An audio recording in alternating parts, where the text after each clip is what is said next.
Hello everyone, good morning to all of you. Welcome back to Flanger Phase Classes. So dear friends, today we are going to start with one of the most important exercise of the rotational dynamics. So आज के इस lecture में हम अपना rotational dynamics exercise start करने जा रहे हैं और एक्सरसाइज का जो पहला क्वेश्चन है वो न्यूमेरिकल से स्टार्ट करेंगे हम। कहाँ से स्टार्ट करेंगे? न्यूमेरिकल स्टार्ट करेंगे ताकि आपको स्टडी करने में इजी हो जाए, इंटरेस्ट आ जाए। चलो दोस्तों स्टार्ट कर लेते हैं अपना आज का पहला न्यूमेरिकल। ये न्यूमेरिकल है, आपके पास पीडीएफ होगा तो आपको पता चल जाएगा कि सेकंड क्वेश्चन के 12th नंबर का जो सब क्वेश्चन है ये न्यूमेरिकल है। चलो हम स्टार्ट कर लेते हैं। आज के इस लेक्चर को स्टार्ट करने से पहले मैं एक चीज आपको बता देने वाला हूँ कि log table pen and paper होगा तो ही इस लेक्चर का कुछ फायदा होगा आपको, ठीक है? तो लॉग टेबल और पेन एंड पेपर लेके साथ में रहिए। चलो दोस्तों स्टार्ट कर लेते हैं आज का ये न्यूमेरिकल। तो न्यूमेरिकल रीड करते करते हम गिवन डेटा लिखने वाले हैं। Somehow an ant is stuck to the rim of a bicycle wheel। मतलब एक एंट है जो कि बाइसिकल के जो रिम है उसे स्टक हो गई है। Suppose this is a bicycle wheel, right? जिससे एक अपनी जो एंट है वो स्टक हो गई है, तो चिपक गई है। मान लीजिए वो यहाँ पे चिपक गई होगी, ओके? बाइसिकल व्हील जिसकी डायमीटर है 1 metre, of diameter 1 metre given लिखिए साथ साथ में। तो दोस्तों गिवन क्या दिया है? डायमीटर दिया है हमें, कितना दिया है? 1 metre, okay? While bicycle is on the central stand. Bicycle क्या है? सेंट्रल स्टैंड के ऊपर खड़ी है, तो मतलब है फ्रिक्शनल फोर्स यहाँ पे कंसीडर करना नहीं है, ये बताया है। The wheel is set into the rotation. जब व्हील घूमना स्टार्ट करेगा, मतलब क्या दिया है? उसकी जो एंगुलर वेलोसिटी है, इनिशियल एंगुलर वेलोसिटी वो दी है 0, क्योंकि जो व्हील है वो कहां से स्टार्ट हो रहा है? Start from rest.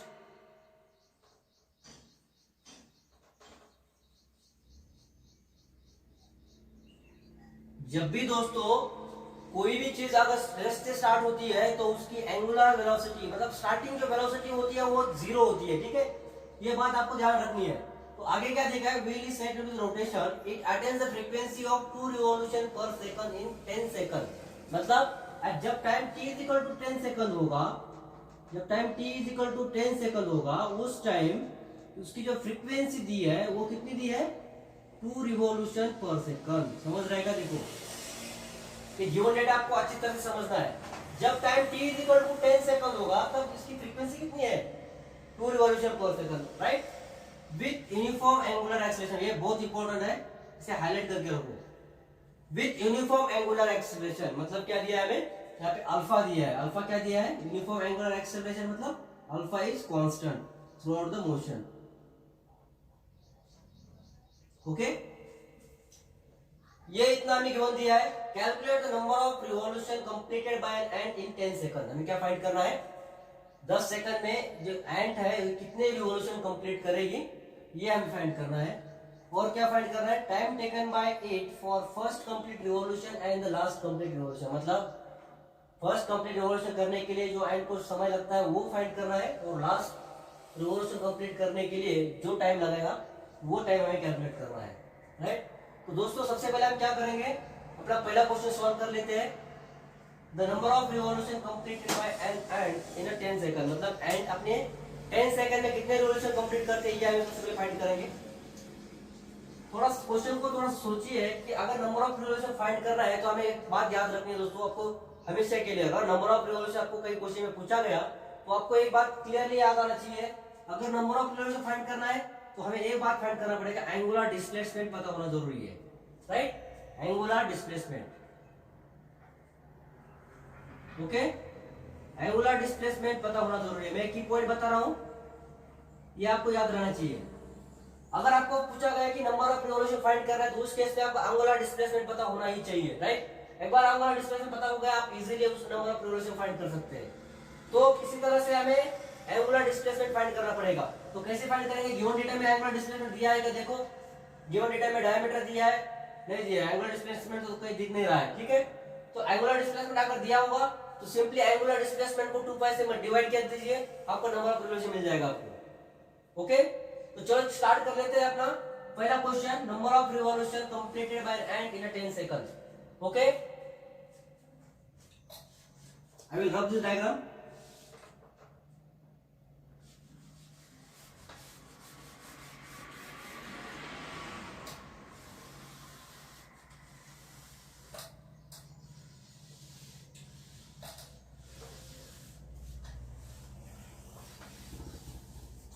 दोस्तों यहाँ पे हमें क्या दिया है, देखो एंगुलर एक्सेलरेशन जो है ये दिया है हमें कांस्टेंट। मतलब आपको याद आना चाहिए कि जब एंगुलर डिस्प्लेसमेंट दोस्तों अगर कांस्टेंट होता है तो काइनेमेटिकल की जो इक्वेशंस है वो तीन, कौन कौन सी इक्वेशंस है वो, omega equal to omega naught plus alpha into T, theta equal to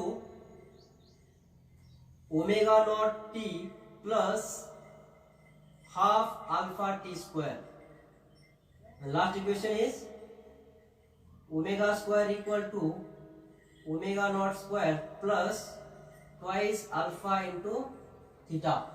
ये तीन इक्वेशन हम यूज कर सकते हैं। मतलब ये तीन कौन सी इक्वेशन है, काइनेमेटिकल इक्वेशंस, राइट।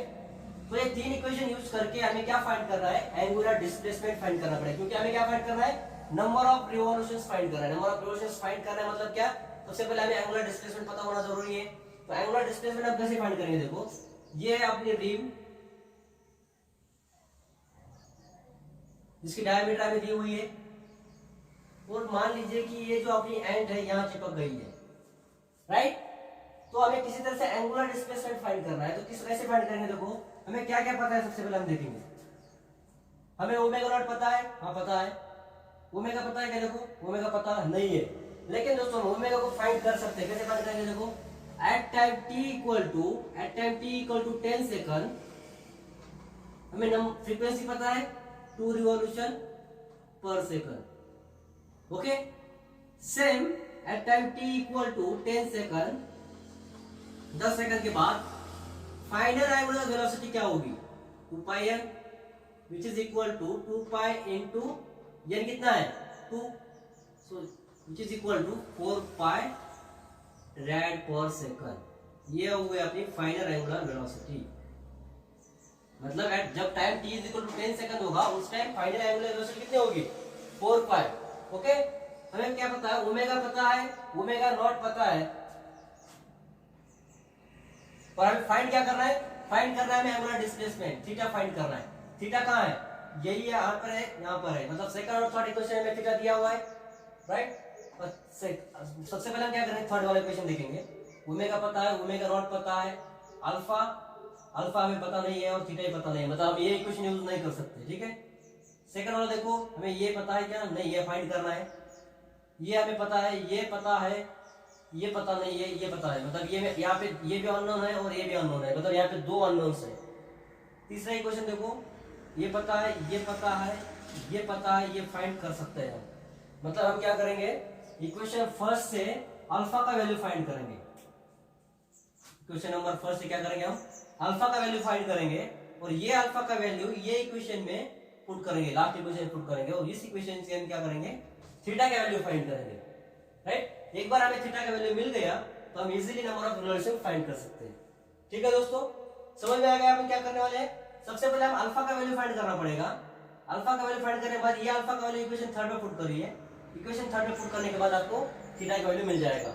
मतलब हमें डायरेक्टली हम थीटा का वैल्यू फाइंड कर सकते हैं क्या, नहीं। तो इसलिए हमें क्या करना पड़ेगा, पहले अल्फा फाइंड करना पड़ेगा, अल्फा के बाद हम थीटा की थीटा फाइंड करेंगे, ठीक है। चलो हम देखें किस तरह से थीटा फाइंड करते हैं।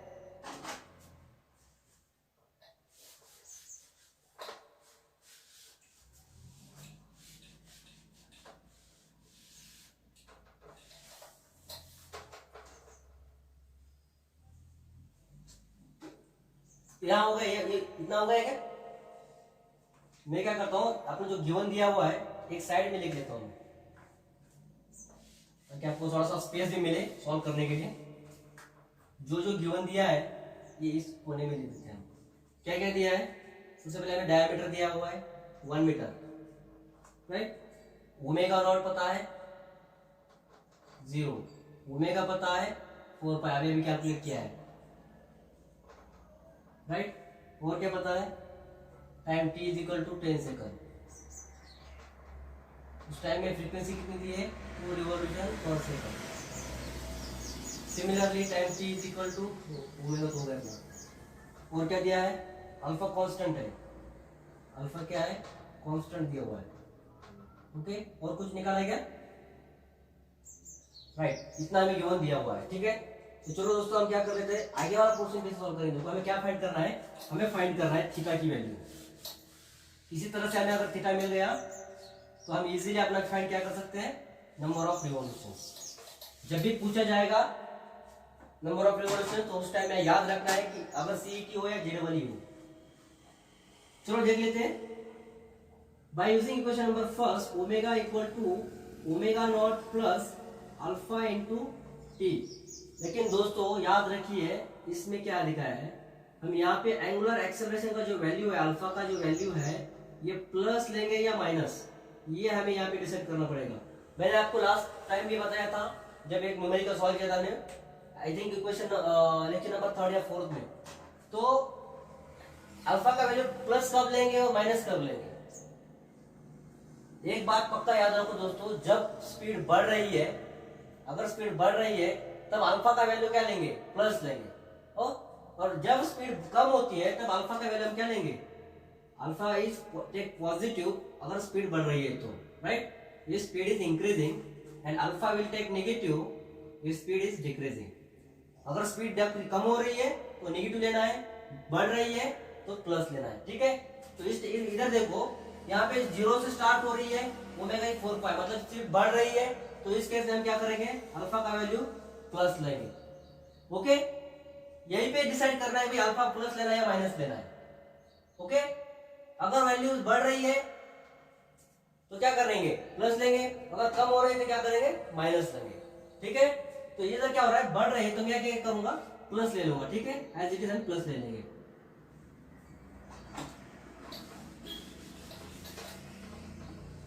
तो करो value put, this is 4 pi equal to omega naught कितना है 0 प्लस अल्फा फाइंड करना है, टाइम है 10 second. Okay, so 4 pi equal to 10 alpha, so that alpha equal to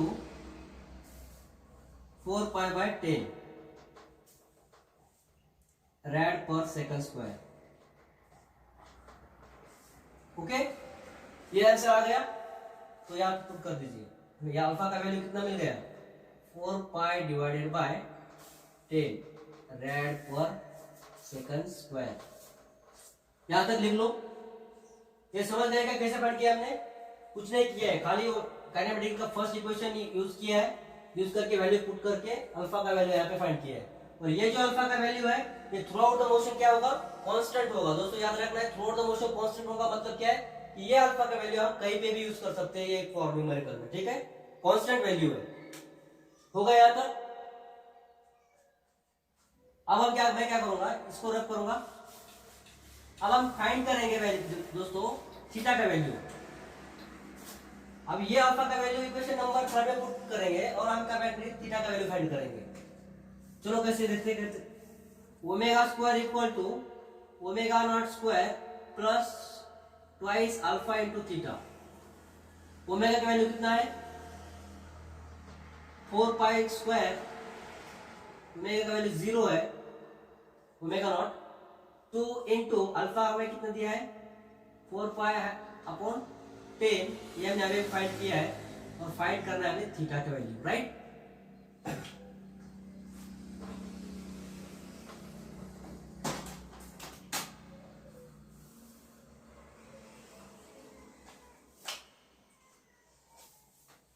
ये हो गया 16 pi square equal to 8 pi divided by 10 into theta. So theta को मैं इस साइड में रखता हूं और बचा हुआ टर्म इस साइड में लेके आता हूं। क्या होगा, 16 pi square into 10 divided by 8 pi equal to theta. This pi and this pi square will get cancel, 8 to the 16, 10 into 2 20, and ये बचा हुआ पाई जैसे कि वैसे रहेगा theta. Therefore theta equal to 20 pi. ये क्या आएगा अपना, theta equal to 20 pi, unit आएगा अपना रेडियन। यूनिट क्या आएगा, रेडियन। ओके, एंगुलर डिस्प्लेसमेंट कितना आ गया 20 पाई। तो दोस्तों नंबर ऑफ रिवॉल्यूशंस का फार्मूला आपको पता होना चाहिए।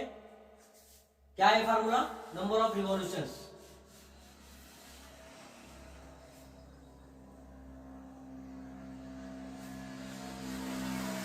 Number of revolution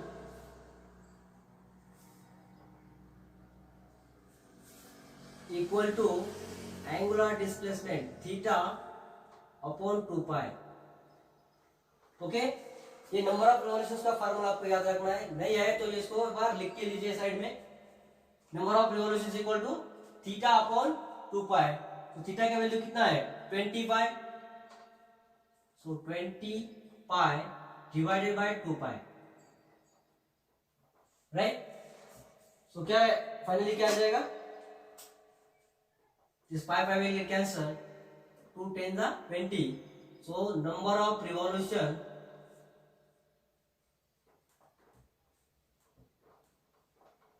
equal to 10. Okay, this is the final answer. Number of revolutions equal to 10.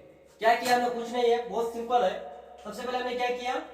सबसे पहले हमने फर्स्ट काइनेमेटिक इक्वेशन यूज करके अल्फा का वैल्यू फाइंड किया और जो अल्फा का निकला हुआ वैल्यू है वो इक्वेशन नंबर 3 में पुट करके अल्फा का वैल्यू 3 में पुट करके थीटा के वैल्यू फाइंड किया। एक बार थीटा हमें पता हो गया, थीटा फाइंड करके हम easily number of revolution find करते हैं। नंबर ऑफ रिवॉल्यूशन मतलब क्या है? थीटा अपॉन 2 पाई, इजीली है, राइट। बचा हो तो कुछ तो है नहीं, खाली थीटा अपॉन 2 पाई कर दीजिए, नंबर ऑफ रिवॉल्यूशन आपको मिल जाएगा। मतलब नंबर ऑफ रिवॉल्यूशन फाइंड करना है तो किसी तरह से आपको थीटा फाइंड करना पड़ेगा, ठीक है। चलो नेक्स्ट क्वेश्चन की ओर बढ़ते हैं। यहाँ पे नंबर ऑफ रिवॉल्यूशन कितना आ गया 10।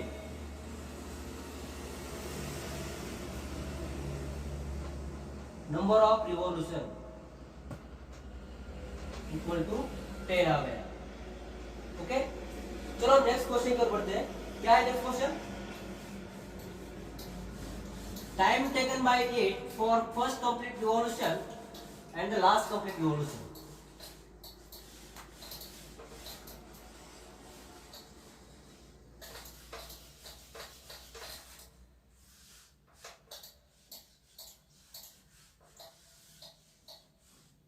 हो गया ना? थोड़ा जल्दी जल्दी लिखिए। Time taken by it for first complete revolution पे लिखेंगे, मतलब जो एंड है उसको पहला रिवॉल्यूशन कंप्लीट करने के लिए कितना टाइम लगता है, सबसे पहले हमें ये फाइंड करना है। तो दोस्तों इसी के लिए हमें एक डायग्राम ड्रॉ करना पड़ेगा रिम का, ओके, जिसकी डायमीटर है 1 मीटर, राइट। और ये अपनी जो एंड है यहाँ पे चिपक गई है, ठीक है। दोस्तों हमें क्या फाइंड करना है? T1 फाइंड करना है। इसके हमें T1 लिखेंगे। क्या लिखेंगे?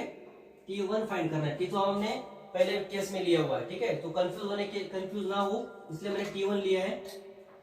तो हमें फाइंड क्या करना है? T1 फाइंड करना है, time taken by it for first complete revolution. तो T1 फाइंड करना है। तो दोस्तों अगर ये एंड यहाँ से घूम के यहाँ पे तक आ रही है, मतलब एक रिवॉल्यूशन कंप्लीट कर रही है, तो एक रिवॉल्यूशन कंप्लीट करने के लिए थीटा कितना होगा? एंगुलर डिस्प्लेसमेंट कितना कर रही है वो, ये हमें पता होना चाहिए। देखो यहाँ से यहाँ तक जाएगी तो कितना करेगा? π/2 करेगा। यहाँ से यहाँ तक जाएगी π/2 होगा, मतलब ये टोटल पाई होगा। यहाँ से यहाँ तक आएगी कितना होगा? π/2 होगा। यहाँ से यहाँ तक आएगी कितना होगा? π/2 होगा। मतलब यहाँ से यहाँ तक π/2 पाई 3π/2 और यहाँ पे 2 पाई। सो टोटल एक रिवॉल्यूशन करने के लिए कितना डिस्प्लेसमेंट होता है? एंगुलर डिस्प्लेसमेंट ये होता है 2 पाई का, राइट। हमें टाइम तो पता नहीं है लेकिन एंगुलर डिस्प्लेसमेंट तो फाइंड कर सकते हैं, क्योंकि एक रिवॉल्यूशन कंप्लीट करने के लिए उसको कितना डिस्टेंस कवर करना पड़ता है? 2 पाई इतना डिस्टेंस कवर करना पड़ता है, राइट। तो हमें थीटा तो पता है, हमें फाइंड क्या करना है? टाइम फाइंड करना है। टाइम हमें पता नहीं है, ठीक है। तो और क्या दिया हुआ है? Omega naught initial angular velocity 0 है, क्योंकि इनिशियल से स्टार्ट हो रहा है, रेस्ट से स्टार्ट हो रहा है। ओमेगा पता है क्या हमें? फाइनल एंगुलर वेलोसिटी नहीं। जिस केस में 4 पाई रैड स्क्वायर जो है, सॉरी 4 पाई रैड पर सेकंड ये जो दिया हुआ है ये कब दिया हुआ है? जब time t equal to 10 second. याद रखो, ये तो बच्चे भाई हम ओमेगा नॉट यूज किया तो ओमेगा भी वही यूज करेंगे, नहीं। वो time t is equal to 10 second, तभी का ओमेगा कितना है अपना? फाइनल एंगुलर वेलोसिटी कितनी है? 4 पाई, राइट। तो हमें क्या फाइंड करना है? एट टाइम t फाइंड करना है। फर्स्ट इवोल्यूशन के लिए टाइम कितना लगता है वही फाइंड करना है, 10 सेकंड के बाद वाला नहीं करना है। तो इसीलिए हम इसका ओमेगा एंगुलर जो फाइनल एंगुलर वेलोसिटी है वो हम ये वाला यूज नहीं करेंगे। तो हमें फाइनल एंगुलर वेलोसिटी पता नहीं है तो हम यूज नहीं कर सकते, ठीक है। तो और क्या पता है हमें? हाँ, हमें एंगुलर एक्सेलरेशन पुट कर सकते हैं। एंगुलर एक्सेलरेशन क्या है? 4 pi upon 10 red per second square. ये एंगुलर एक्सेलरेशन क्यों यूज करेंगे? क्योंकि एंगुलर एक्सेलरेशन जो दिया है न्यूमेरिकल में वो दिया है यूनिफॉर्म। यूनिफॉर्म मतलब constant through out the motion. क्या होगा? ये कांस्टेंट होगा, राइट। ये देखो इधर क्या दिया है? कांस्टेंट दिया है। तो एंगुलर एक्सेलरेशन अगर कांस्टेंट होगा तो हम कहीं पर भी यूज कर सकते हैं through out the motion. Numerical में हम अल्फा का वैल्यू यूज करेंगे, ठीक है। तो अल्फा कांस्टेंट है इसलिए हम इसके यूनिफॉर्म है, ये कांस्टेंट है मतलब हम इसको कहीं पर भी यूज कर सकते हैं इस न्यूमेरिकल के लिए, ठीक है। तो हमें क्या क्या पता है? देखो, अल्फा पता है, ओमेगा नॉट पता है, थीटा पता है। तो हमें फाइंड क्या करना है? टाइम फाइंड करना है, टी फाइंड करना है, राइट, मतलब टी1 फाइंड करना है। सो दोस्तों, आपने अगर 3 इक्वेशन अगर राइट करके देखोगे तो सेकंड वाला इक्वेशन देखिए, हमें पता है क्या? देखो, so by using kinematical second equation, angular displacement theta equal to omega not T plus half into alpha T square. ये प्लस क्यों लिया पता चल गया ना? क्योंकि स्पीड बढ़ रही है। तो वैल्यू पुट कर देखो, थीटा पता है क्या? देखो, थीटा पता है मुझे, ओमेगा नॉट पता है, टी1 फाइंड करना है, अल्फा पता है। तो क्या एक ही अननोन बचा हुआ है? टी1। सो करो फाइंड। थीटा की वैल्यू कितनी है? 2 pi equal to omega naught is 0, so whole time will be 0 plus 1/2 alpha की वैल्यू कितनी दी है? 4 pi upon 10 and T one square हमें फाइंड करना है, राइट। सो क्या बचा? देखो, ये 2 पाई जैसे रहेगा, 4 pi upon 20, right, into T square. So इसे मैं इस साइड में लेके जाता हूं, 2 pi into 20 divided by 4 pi, right, equal to T one square. This pi will get cancelled. 4 5 20. So t1 square क्या आया? 5 to the 10. Right? t1 square equal to 10 आ गया. So finally t1 क्या आएगा? t1 is square root of 10 second. So this is the final answer of second question. मतलब time required for first complete revolution के लिए कितना time लगेगा? Square root of 10। इतना हमें पहला रिवोल्यूशन कंप्लीट करने के लिए, ये पहला रिवोल्यूशन कंप्लीट करने के लिए एंड को जो टाइम लगेगा वो होगा square root of 10 second, right. तो सेम हम क्या करेंगे? Time required for last complete revolution. यहां तक हो गया? लिख लो, आराम से लिख लो, एक बार समझ लो अच्छी तरह से हमने क्या किया है। हमने इस केस में ओमेगा का वैल्यू क्यों नहीं यूज किया है? क्योंकि भाई ये ओमेगा का वैल्यू जो है ये time t is equal to 10 second होगा तभी का ये वैल्यू है, इसलिए हमने यहाँ पे यूज नहीं कर सकते इसे, राइट। और अल्फा का वैल्यू यूज क्यों किया है कि अल्फा का वैल्यू कांस्टेंट है, यूनिफॉर्म दिया है, तो अल्फा का value through out the motion हम कहीं पर भी यूज कर सकते हैं, ठीक है। तो इसलिए हमने यहाँ पे अल्फा का वैल्यू यूज किया है, राइट। बाकी वाला पार्ट तो कुछ कॉम्प्लिकेटेड है नहीं।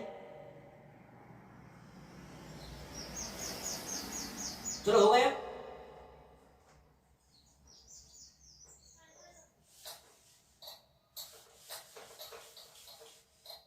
अभी क्या करेंगे? Time required for last complete revolution.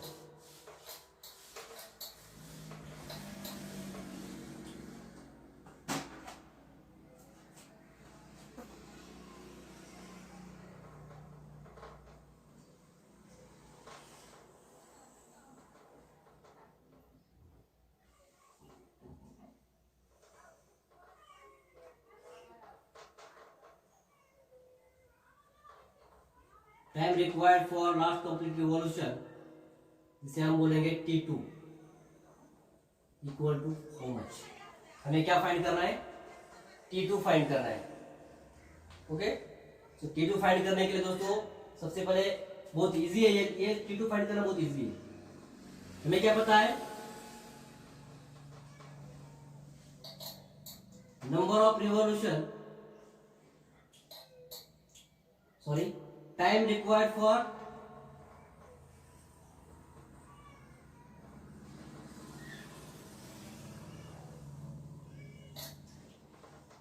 Ten revolution equal to 10 second.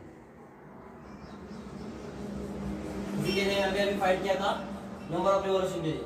मतलब टाइम रिक्वायर्ड फॉर 10 रिवॉल्यूशन के लिए कितना होता है? 10 सेकंड। मतलब 10 सेकंड में कितने रिवॉल्यूशन किए थे? यहाँ पे देखो, नंबर ऑफ रिवॉल्यूशन कितना है? 10 इन 10 सेकंड। मतलब 10 रिवॉल्यूशन करने के लिए कितना टाइम लगता है? 10 सेकंड लगता है। तो हमें क्या फाइंड करना है? Number time required for last complete revolution. हमें क्या करना है फाइंड? लास्ट कंप्लीट रिवॉल्यूशन के लिए कितना टाइम लगता है वो फाइंड करना है। दोस्तों हम क्या करेंगे? हम time required for 9th revolution, मतलब 9 रिवॉल्यूशन कंप्लीट करने के लिए कितना टाइम लगता है ये हम फाइंड करेंगे। और उस 9 रिवॉल्यूशन में एक जो 10th रिवॉल्यूशन वाला जो है उसका टाइम क्या करेंगे? माइनस करेंगे। मतलब 10 माइनस 9th रिवॉल्यूशन में जितना टाइम आएगा उसको माइनस करेंगे, तो बचा हुआ जो लास्ट रिवॉल्यूशन का टाइम आएगा। मतलब क्या करेंगे? ये 10 सेकंड क्या आया? ये 10 रिवॉल्यूशन करने वाला टाइम आ गया। तो उसमें से हम क्या करेंगे? जो 9 रिवॉल्यूशन के लिए जो टाइम मिलेगा उस रिवॉल्यूशन का जो टाइम उसमें से माइनस करेंगे, तो क्या बचेगा? जो 10th रिवॉल्यूशन के लिए जो टाइम आएगा वो हमें मिल जाएगा आराम से, राइट? चलो हम एक बार देख लेते तो आपको समझ में आ जाएगा जल्दी। हमें पता है कि time required for 10 revolution is 10 second. So the time required for 9th revolution, time required for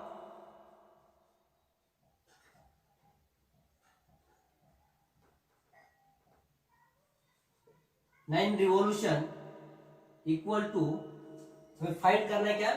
time required for 9 revolution. Okay, देखो कैसे फाइंड करेंगे? By using kinematical second equation. आपको इक्वेशन पता है? Theta equal to omega not T plus half of alpha T square, right? So इस case में देखो हमें क्या फाइंड किया? लास्ट केस में हमें क्या फाइंड किया था? देखो यहाँ पे थीटा कितना लेंगे हम? हमें थीटा पता है क्या? देखो थीटा कितना लेंगे? हमें पता है कि थीटा का जो वैल्यू है एक रिवॉल्यूशन कंप्लीट करने के लिए उसको कितना डिस्प्लेसमेंट करना पड़ेगा? 2 पाई। देखो यहाँ से यहाँ तक आने के लिए, यहाँ से यहाँ तक जाएगा, यहाँ से यहाँ, यहाँ से यहाँ, यहाँ से यहाँ तक आने के लिए, मतलब ये कंप्लीट रिवॉल्यूशन करने के लिए उसे 2 पाई इतना डिस्प्लेसमेंट करना पड़ता है, राइट? सो 9 रिलेशन कंप्लीट करने के लिए उसे कितना डिस्प्लेसमेंट करना पड़ेगा? 18 पाई। समझ में आ जाएगा? देखो ये जो एंट है इसे एक रिवॉल्यूशन कंप्लीट करने के लिए 2 पाई इतना एंगुलर डिस्प्लेसमेंट डिस्टेंस ट्रैवल करना पड़ता है। तो 9 रिवॉल्यूशन कंप्लीट करने के लिए कितना करना पड़ेगा? 18 पाई। सिंपल है। तो इधर थीटा का वैल्यू कितना आएगा? 18 पाई आएगा, राइट? ओमेगा नॉट आएगा वही सेम 0। तो यहाँ पे हम T2 फाइंड करेंगे। क्या फाइंड करेंगे? T2। और अल्फा का वैल्यू तो हमें सेम लेना है। अल्फा कितना लेंगे हम? अल्फा का वैल्यू सेम लेंगे, 4 पाई अपॉन 10। ओके, चलो फाइंड कर लेते हैं। थीटा का वैल्यू कितना है अभी इधर? 18 pi equal to omega not T, omega के नॉट का वैल्यू है 0, so whole time will be 0, plus half of alpha का वैल्यू कितना है? 4 pi by 10 into T2 square. Okay, solve करो इसे। 18 pi equal to 4 pi upon 20 into T2 square, right? Cross multiplication करो, आपको आंसर मिल जाएगा। 18 pi into 20 divided by 4 pi equal to T2 square. देखो कितने किया है? 20 को इस साइड में लेके आए, 4 पाई को नीचे में लेके आए, तो बचा खाली हम T2 इधर साइड में रख दिया, ठीक है? ये pi and this pi will get cancel. 4 pi is 20 and 18 pi is 90, equal to T2 square. So T2 square equal to 90. Therefore T2 equal to square root of 90 second. So T2 equal to 90 का square root देखो log table में square root का value sorry दिया होगा, कितना है वो value देखो 9.487 सेकंड आ गया सबका वैल्यू है। स्क्वायर रूट के टेबल में देखो square root of 90 9.487।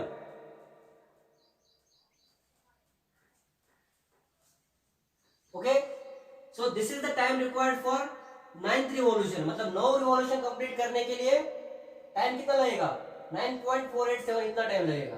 So last complete revolution के लिए कितना लगेगा टाइम लगेगा। सो फाइनली लिखो time required for last complete revolution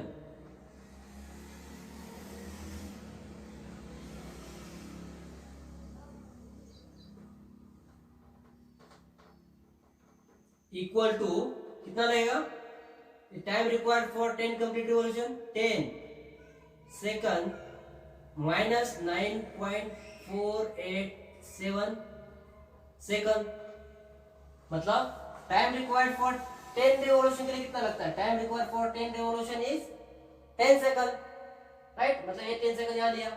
मतलब time required for 9th revolution कितना है 9.487, इसको माइनस कर दिया, मतलब 10 रिवॉल्यूशन के लिए जो टाइम लगता है उस टाइम से 9 रिवॉल्यूशन के लिए जितना टाइम लगेगा उसको माइनस करूंगा, तो एक रिवॉल्यूशन के जो टाइम बचेगा वो होगा मेरा लास्ट रिवॉल्यूशन। तो कितना टाइम आएगा, वो टाइम आता है 0.513 सेकंड, राइट। देखो इसको सॉल्व करके